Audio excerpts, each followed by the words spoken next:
আগামী বাংলাদেশ হবে ভারতের দালাল মুক্ত বাংলাদেশ, আগামী বাংলাদেশ হবে আধিপত্যবাদ মুক্ত বাংলাদেশ, আগামী বাংলাদেশ হবে ইসলামের বাংলাদেশ।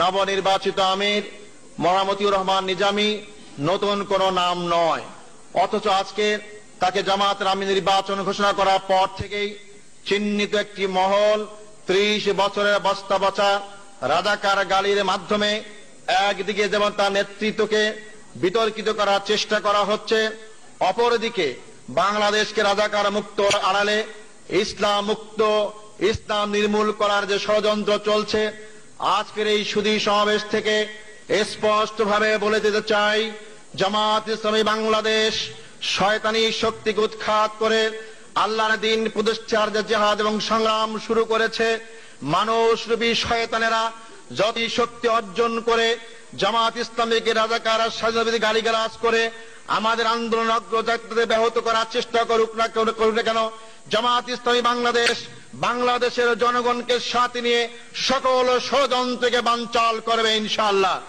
সংগ্রামী ভাই ও বন্ধুগণ, রাজাকার মুক্ত বাংলাদেশ গড়ার নাম নিয়ে বাংলাদেশের জমিন থেকে ইসলামকে উৎখাত করা যাবে না। ইসলামের শিকড় বাংলাদেশের মাটির গভীরে পতিত রয়েছে, এই শিকড়কে উৎখাত করা যারাই চেষ্টা করবেন তারাই উৎখাত হয়ে যাবেন। ইসলাম দিন দিনে বৃদ্ধি পাবে, হাঁটি হাঁটি পা পা করে 41 সাল থেকে এই উপমহাদেশে জামাত ইসলামের যজ্ঞযাত্রা শুরু হয়েছে। একবিংশ শতাব্দীতে শুধু আজকে উপমহাদেশেই নয়, পৃথিবীর যেখানেই যাবেন সেখানে ইসলামী আন্দোলন আজকে শক্তিশালী আত্মপ্রকাশ করেছে। আমার দৃঢ় বিশ্বাস হয়েছে চলমান একবিংশ শতাব্দী আবেগের বশবর্তী হয়ে নয়, বাস্তবতার কারণেই পৃথিবীর দেশে দেশে ইসলাম একটি বিজয়ী শক্তি হিসাবে আত্মপ্রকাশ করবে ইনশাআল্লাহ। কোন শক্তি নাই তাদের উৎখাত করার জন্য। আজকের এই সুযোগ থেকে এই অঙ্গীকার ব্যক্ত করতে চাই, বাংলাদেশের জনগণকে যদি বাঁচতে হয়, আজকে বাংলাদেশের জনগণের সামনে রাজাকার কোন সমস্যা নয়, স্বাধীনতার পক্ষ বিপক্ষ সমস্যা নয়, বাংলাদেশের সমস্যা কুশিক্ষা, অশিক্ষা, আজকে বেকারত্ব, জুলুম, নির্যাতন, হত্যা, ধর্ষণ। আর এর জন্যই দায়ী যারা এই দেশ শাসন করেছেন, এর জন্যই দায়ী মানুষরূপী শয়তান যারা দেশকে শাসন শোষণ করে অর্থের পাহাড় গড়েছেন, এর জন্যই দায়ী তারাই যারা মানব রচিত মতবাদের ভিত্তিতে দেশ এবং জাতিকে শাসন করেছেন।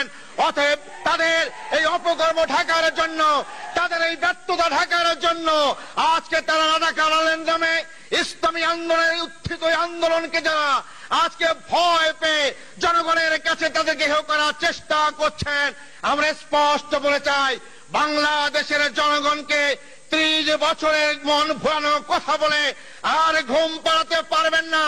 জনগণ জেগে উঠেছে, জনগণ পরিবর্তন চায়, জনগণ দেশকে আজকে নতুন শতাব্দীর এই দিনে তাদেরকে আজকে ভাগ্য করতে চায়। জনগণের ভাগ্য করতে হলে ইসলাম ছাড়া বিকল্প নেই।